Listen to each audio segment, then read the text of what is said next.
there's no accountability.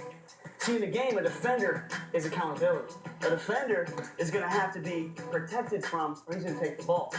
A defender is going to force me to get to different levels of low. Sometimes I got to be here. Or if he's a little lower, sometimes I got to be here. But you want to get by yourself when you're training, you have no accountability. So the keys are to connect the dots to the game when you train is to add accountability to your training. That's going to make the game right. So right now, we're going to do accountability for our levels of low. This is called under and back. I'm going to use my ball as my low gauge. At times when I release it, I only have to get this low. If I release it low, I got to get even lower. So this ball shooting under to get my shot is going to force me to get low. And it's going to simulate coming off the screens a little bit for my catch and shoot game. Let's take a look.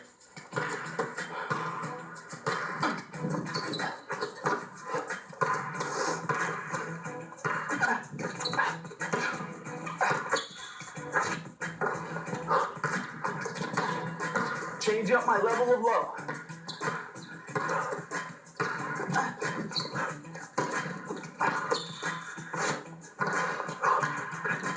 Each time, I want to force myself to get low.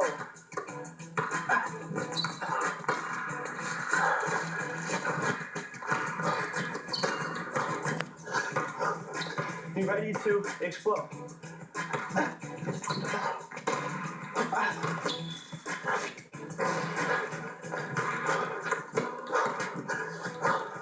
Really challenge yourself.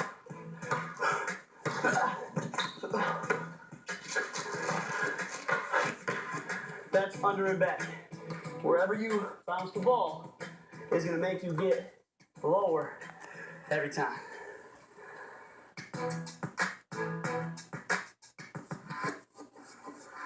This is our lateral underdog series. I actually got this from one of my talented trainers, Bryce Stanhope in New Jersey, who runs my academy in that region. He came up with the lateral underdog, working on your ability to get low. What I'm going to do is show you different ways to use it to keep your hips down and to change your level of low. Sometimes this game requires you to be here. If your defender is guarding you at a certain height, all I really need to do is get my shoulders below his shoulders. And if he guards me extremely low, then I can always just take my shot. So it's not always the rule that we sometimes say is shoulders to hips. There's times for that. But right now, through the use of our release, we're going to change the level of our low. So for our first breakdown here, I want to work on my lateral movements. So when I pop up, I'm going to get under the ball, keeping my shoulders square, and I'm going to continue my dribble. Great warm-up with this series.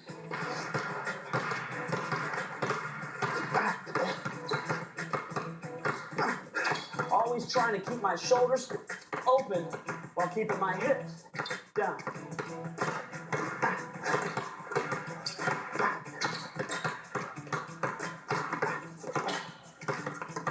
If you can avoid the ball, it means you're being quick enough, you're covering space, but you're staying low the whole time.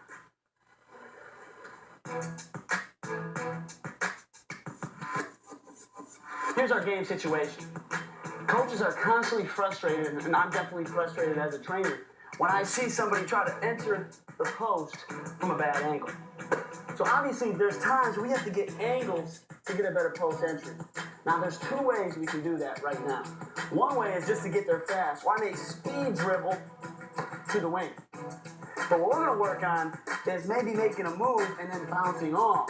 See, the keys are after I make my move and I bounce off, not only am I a threat to enter the post as I get my angle, but I'm still a threat to shoot and drive, which gives me a better possibility to enter to the post. See, if you're not a threat for those options, it's a much harder job to enter in. So right now, as I'm squared up, I can make a great post entry every time. You don't have to be innovative in your workouts. You don't have to get creative. You don't have to do anything that we're showing you. You can play the game simple. The problem is that's all you do. You're doing the same boring workouts over and over and over again. It's hard to stay energized and stay focused. But besides adding a little bit of enjoyment to this game with how we train right now, with this bounce off post entry, we're going to give you accountabilities once again to hold yourself accountable to certain skills and movements. So right now, I'm going to bounce off to the wing, like I'm going to enter the post, but I'm going to use the ball as an accountability to get myself low. Then I'm bouncing off. Now I'm by myself, but there's no excuse for not working on this type of game situation. I want to picture getting to the right spot for the right angle, but instead of entering it, I'm going to place the ball down. I'm going to get 2 shots attacking these cones. Let's take a look.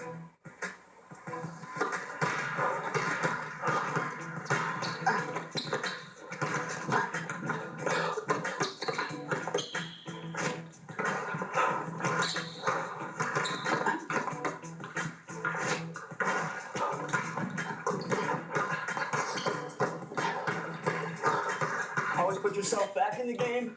Once again, using your imagination.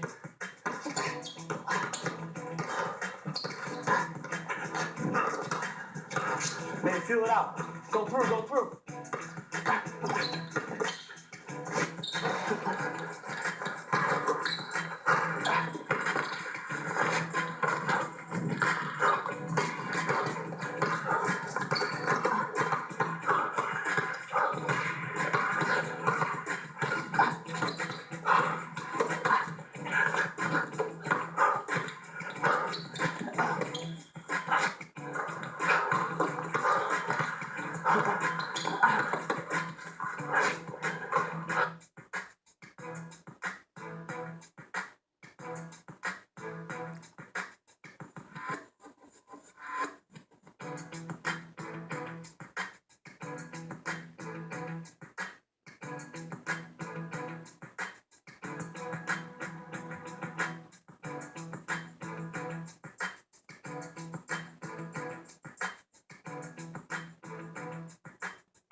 A lot of players make the mistake, and it frustrates us as coaches, obviously, to try to enter into the post from a bad angle. But one of the ways we want to get there is just with some speed, but I want to work on our ability to bounce off so we can always keep ourselves as a threat. So right now we're going to start with our move, and we're going to slide out 1 to 2 dribbles to enter into the post. So an easy, basic play that we just can't forget to teach our players, and this is how you do it with a partner or with a team.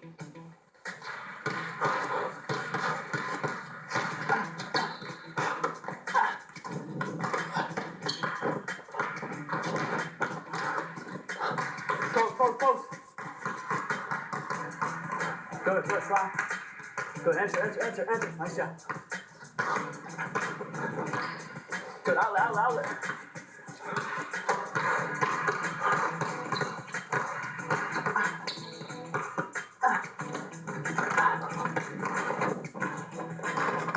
Ball.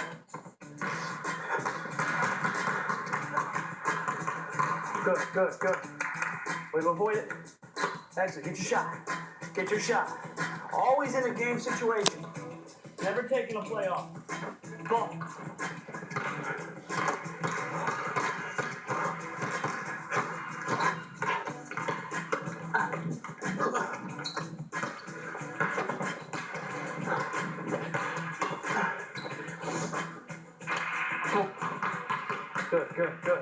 Good. Way to stay down. Nice shot.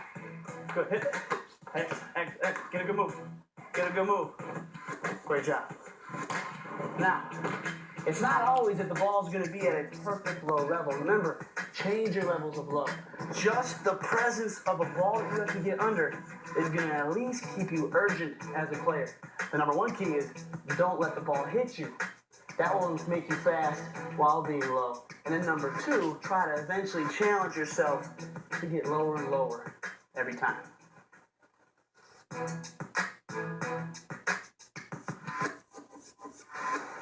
This is the underball attack drill. We're going to break it down first. Now, obviously, we're working on different levels of low. But a big key that you have to train for that's hard to simulate by yourself is timing. So we teach that footwork is the most important thing that you can have to be the defender. Number 2 is having the ability to have active hands. But number 3 is the ability to attack when the moment's right. Timing, ball handling, getting low, all those others are even beyond those three. So this may be even more important, the timing element, than the ball handling itself. So I want to use my ball as timing. So when I release the ball in front of me, I want to wait until the ball is up before I make a quick move. And what this is going to do is hold myself accountable.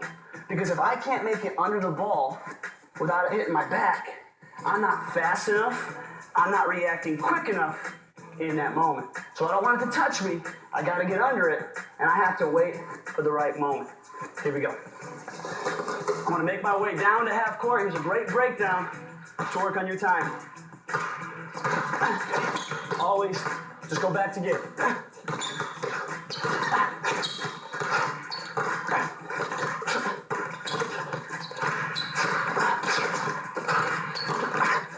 I stay up, see the floor.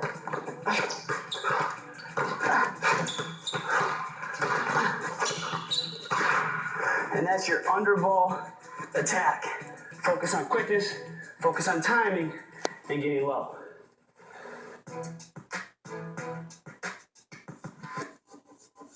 This is called two-ball underball drops. The problem with many players today in the pull-up game is they think a pull-up jump shot, let's say a 1-2 step, is just a step in, 2 steps for a shot. The problem with that, it sells nothing. It doesn't look like a drive. It doesn't have an impact on a defender, and so you're only going to have that shot if you're wide open. I want you to be able to pull up with a defender on you. I want you to be able to pull up and attack, and as the defender is trying to beat you to a spot, you get up for that shot. So I'm going to use a second ball now in this drill as my accountability. As you're going to see, I'm going to get under the ball as we're doing with my moves, and I want to be able to get the ball out of my hands before I hear that ball bounce a second time. It also does a great job of just making you aware of things around you as you shoot. But right now, I have a partner who's going to be able to hold me accountable. He's actually going to count those bounces. Let's take a look. Bryce is going to say 2 when that ball bounced the second time. As long as I know I got the ball out of my hands before I hear number 2, I know I was quick enough.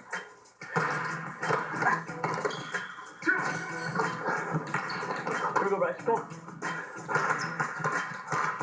There's 1, 2. He was right on time. Be a little quicker next time. A little quicker. 2. Here we go. Come on. There's 1, 2. Excellent. Got it all. Here we go. Ball. To the left.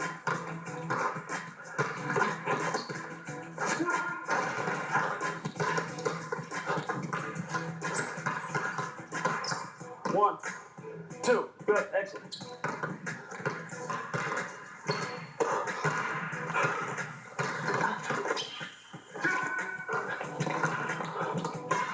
Stop. Now, the key here is every single time, I want to be so quick. I want to be so active to that spot. Maybe he's not even saying 2 till the ball is hitting the net. Now, obviously, your arc will change some of that at times. But hold yourself accountable to killing that second one. You want to get that shot off so quick, that ball's not going to bounce twice, ever, when you shoot. So never relax, never get comfortable. Get to the spot.